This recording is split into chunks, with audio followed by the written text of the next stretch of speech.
These are my disclosures. I forgot to put them up earlier this morning. I apologize for that. But I have the interesting charge of trying to think about CYP-T, not just as we're using it today, but really whether it has a place in the future. And that may depend on whether we can make it work a little bit better for us. It's certainly not the best immune therapy we'll ever have, I hope. Some of the approaches that have been talked about over the course of the meeting look really much more promising, right? And yet this was one of the first immune therapies to get approved for a solid tumor, and it does help some patients. But how could we use it better? So that's what we're going to look at. So you've all probably seen this a million times. This is how CYP-T happens. But just to go through it quickly, the patient is leukapheresis. Their cells are treated being exposed to a fusion protein of PAP and GM-CSF. So PAP being a quite ubiquitous protein that's expressed in almost all prostate cancers. And then the patient gets their own activated cells back. And that whole process is repeated 3 times. And the theory of the mechanism of action is that now these activated cells are ready to present antigen and train a legion of T and B cells so that there's a widespread sort of immune recognition to go out and look for prostate cancer using the PAP. So the registrational trial was IMPACT. This was randomized with Provenge or the control, which was actually patients were leukapheresed and their cells were mostly, or part of them were not treated and they were just infused right back. But some of them were actually treated and frozen. And so there was a crossover component to IMPACT. I think that's good to remind ourselves of.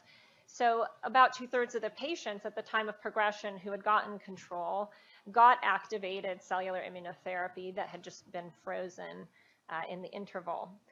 So we usually think that crossover negatively impacts a primary endpoint of overall survival, and yet this study did meet its endpoint, so that's quite remarkable with a significant survival prolongation. And yet this agent has been quite controversial. There are really believers and disbelievers, but regardless, one of the nice things about it is for patients who have asymptomatic or minimally symptomatic disease, it's fairly non-toxic and most of the side effects are limited around the time of the infusions. But how could we get more out of it? There's been a lot of discussion about cost and value. The quartile data from the Shellhammer publication, I think, are somewhat helpful in that regard. We see we get a lot more bang for our buck when we treat patients at the lowest quartile of PSA. But when you stack CYP-T up against our other life-extending therapies, it falls really within the realm of all the other drugs that we've been talking about here today and that we are using. And really that favorability of using the treatment earlier, it's a recurring theme we're hearing about today, holds true maybe for some of the other treatments as well, not just for CYP-T. So every now and again, you do see someone who truly, truly has a profound response to CYP-T. It's not what you expect. It's not what you tell patients, obviously. But Chuck Drake published this nice case of a gentleman on enzalutamide, nice response. He starts progressing, he gets CYP-T, and there's a lag time, but then PSA drops to undetectable. I also published a case that I thought was quite remarkable. This gentleman, this was way back when CYP-T was first approved, so he had been on actually estrogen for castrate-resistant disease. We gave him CYP-T.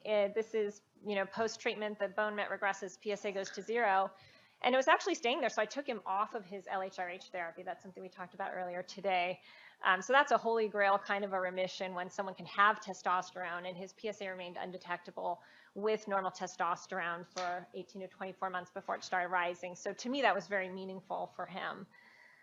So how do we identify these patients? Do we have any markers? Unfortunately, the only markers we have are post hoc markers, right? So they come from the CYP-T product. So if you have a lot of upregulation of CD54, a high TNC count, we know that you're more likely to have a survival advantage from your CYP-T, but we can't tell that before we give you the treatment. So sure enough, Chuck Drake's patient had really nice, robust upregulation, but it doesn't help us when we're looking at a patient and trying to say, are you a good candidate for this medication or not? But these are the kinds of extraordinary responders that we'd sure like to learn from. What was different in these patients?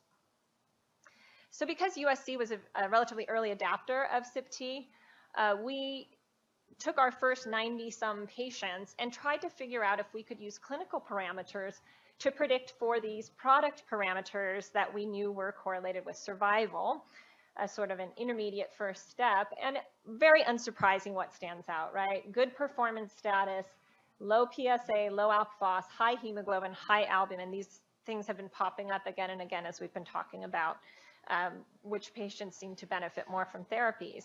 So not too surprising, but that was associated with better immune activation to CYP-T. This must be the old slide set. In my newer slide set, the next slide shows that we did, with more mature follow-up of these 90-some patients, we then went back and looked at whether these parameters predicted overall survival directly rather than the intermediate.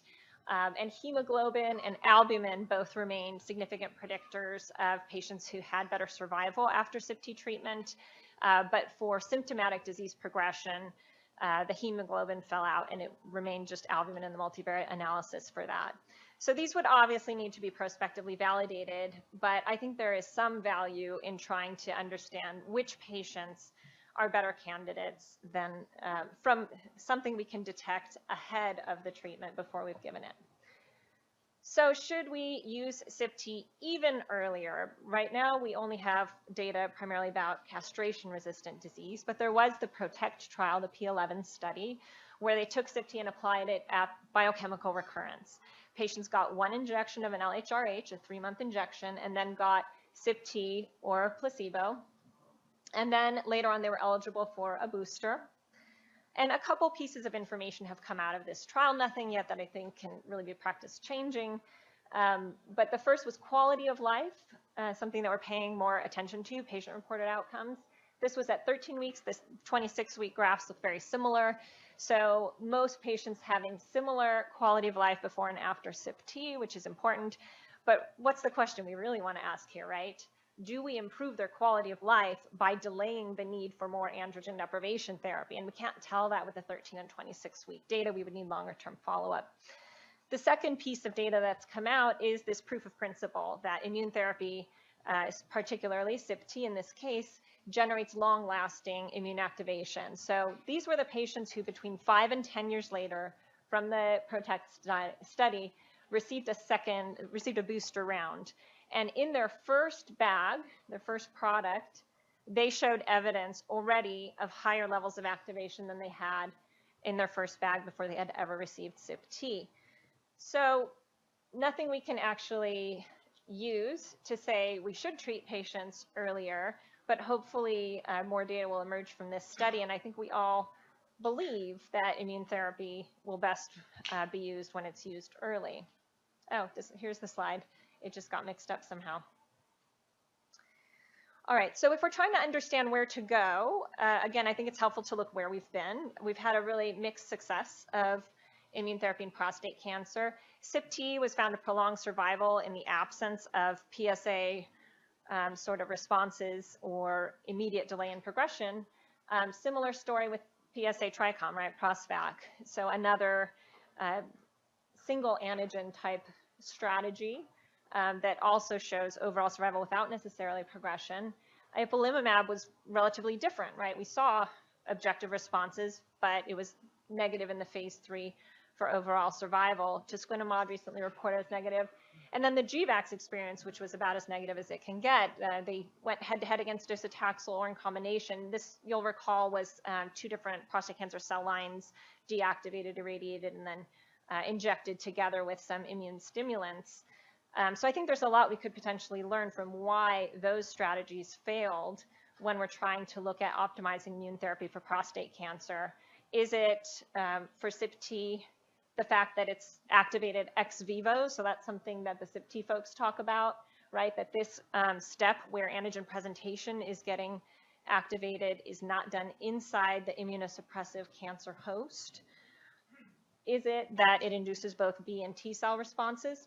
I don't think we know whether that's important in terms of who benefits.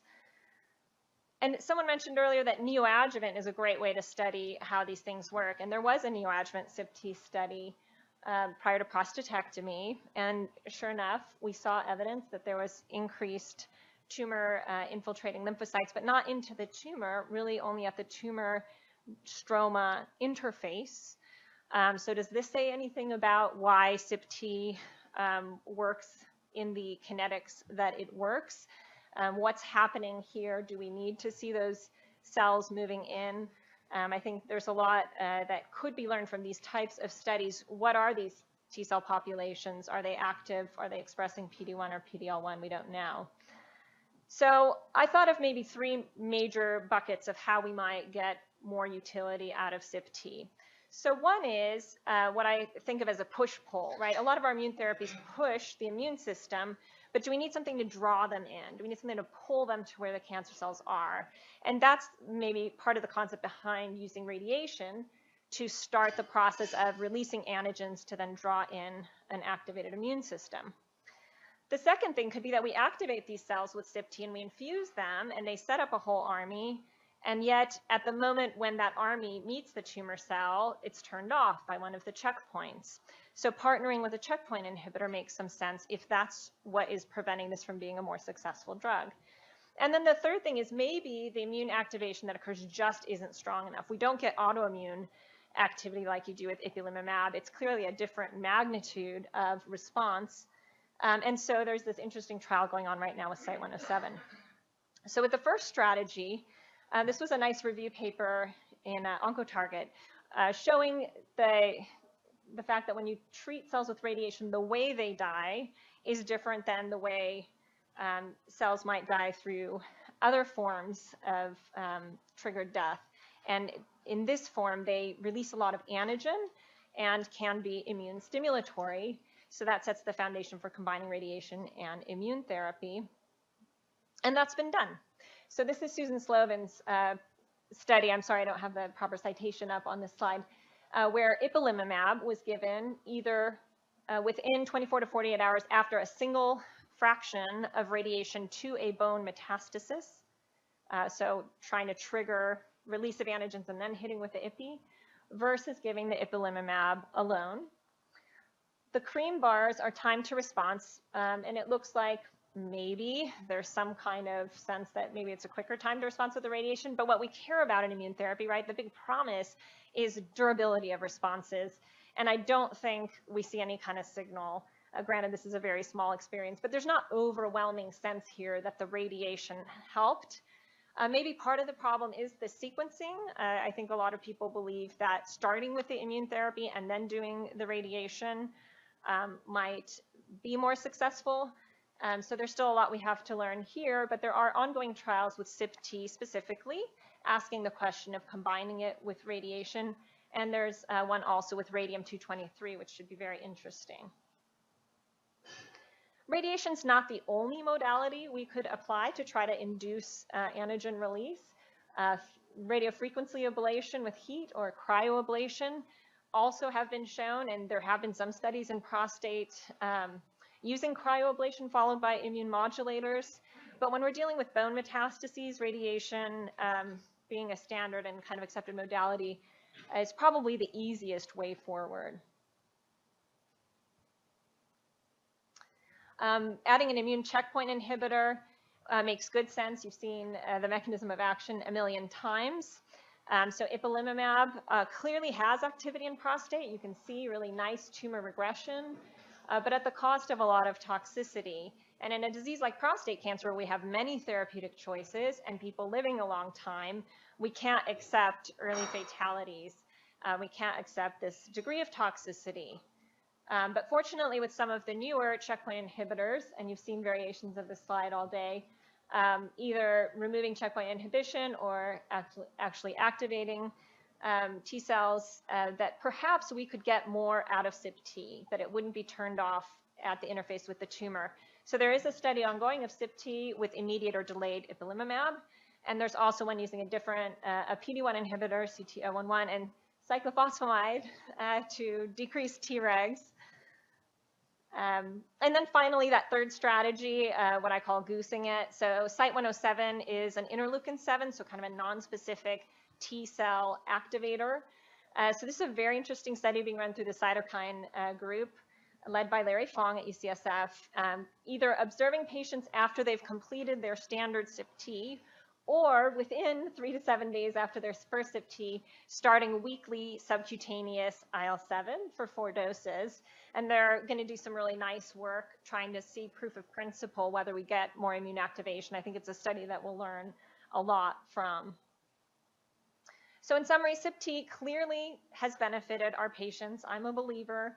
I use it, and I do believe I see patients benefit, especially if you wait and don't immediately go on to the next therapy. You'll see some of those delayed PSA drops in those patients where you don't need to be racing to catch up with the disease, those slow progressors. I think it's going to be hard to show how we can use this earlier, especially as the therapeutic landscape becomes more crowded, and you just heard some thoughts about how endpoints could be adjusted. I think that's a really tough hurdle to reach. And ultimately, survival seems to be the best endpoint when it comes to immunotherapy, which means we have to wait a long time, thankfully, for our patients. And I think combinations are really going to be the only way to keep CYP-T around if we do start to get some new immunotherapies showing promise in prostate cancer. Thank you.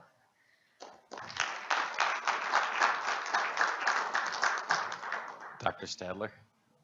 So, Tanya, I've been around long enough. I've heard these stories about immunotherapy. Well, the reason it doesn't work is I'm not using it early enough, and my tumor burden is too big, and they need time, and we're not really going to see any tumor shrinkage. And yet, we have immunotherapies where tumor burden doesn't matter. IL-2, CTLA-4, PD-1 directed therapies, CAR T cells. It doesn't matter how much tumor. If you got an effective therapy, stuff shrinks. So why should we continue to chase therapies that we call immunotherapy, but that don't cause real tumor shrinkages?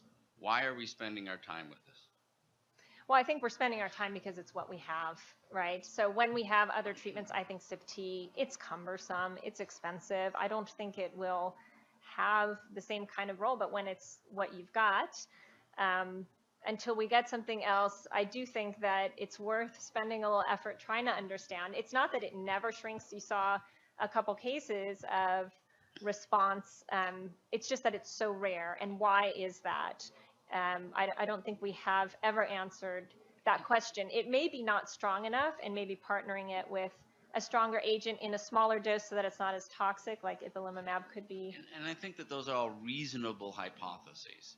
And I guess what my frustration is that, you know, the Sipuleucel-T phase 3 data was presented at ASCO, I don't know, it was probably close to 10 years ago. We've had 10 years to explore the hypothesis that earlier use may be better. We've had 10 years to explore the hypothesis that doing something, I don't know, as simple as Cytoxan to get rid of Treg cells might make a difference. And we keep talking about it, but we don't have ever generated any data to that effect. So we talk about what we believe, which is all nice, which is why we go to church on Sundays, but I'd like to have the data.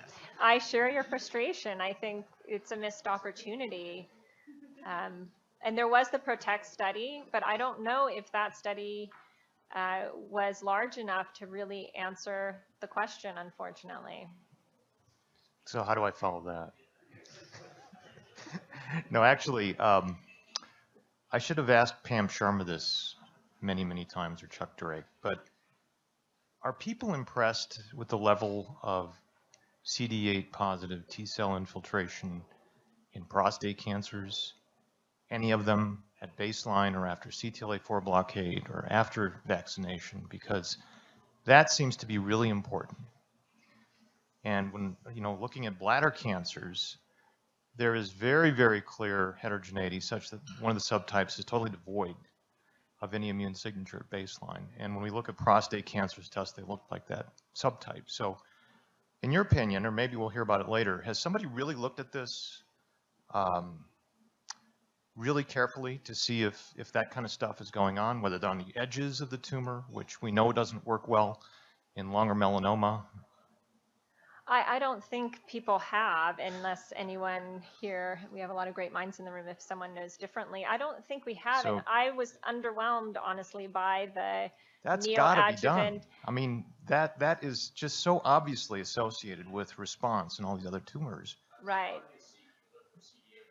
Yeah, it's very easy to see it by RNA-seq. In fact, when we use the old memorial data set, I mean, we can see that they look pretty immune poor.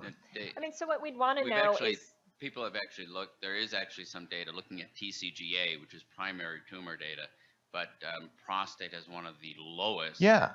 incidences. Well, of we're doing any these pan-cancer analyses. Just combine the data sets and let's look and see. but what we want to really know is what's happening at the metastases, right? And That may be a better shot because at least with Lauren Byer's work and John Hemack and Jonathan Curry, we can see now that in a pan-cancer analysis, the EMT drives up PD-L1 in the immune signature. So if you've got CRPC, maybe that's a good chance of finding more T cells. But and your bone stroma is just so different than your prostate stroma. So I'm not sure the neoadjuvant or the de novo presence of TILs in prostate tissue, again, could really explain what's going on where we want it. well, as Pam would say, if you're adding CTLA-4, you might be attracting them in.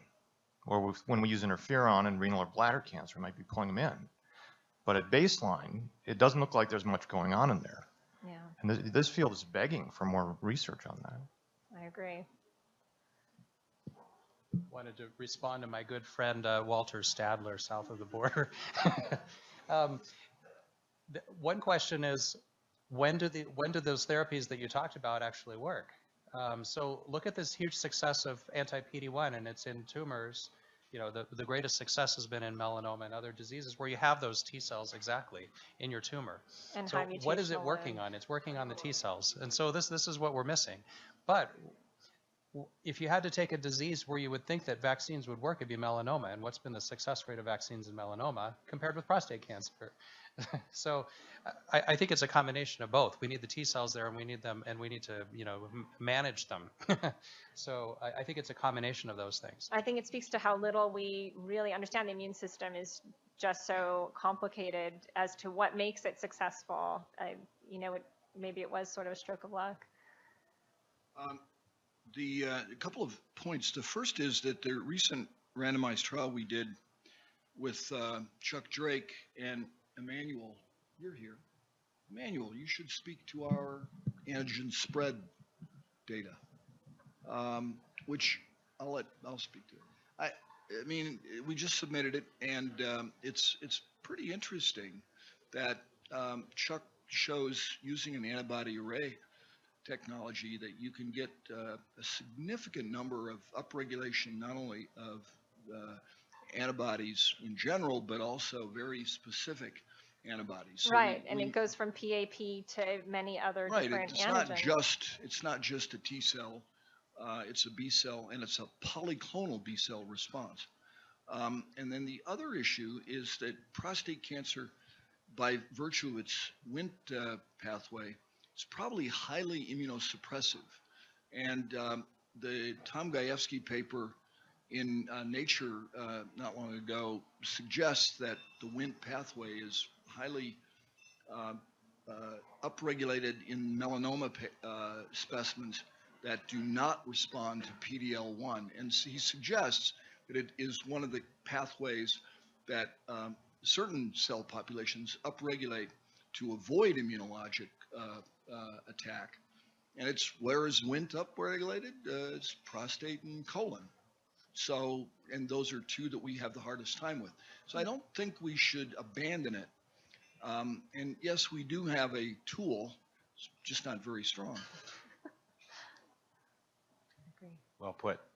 Okay, thank you, Tanya. Great talk.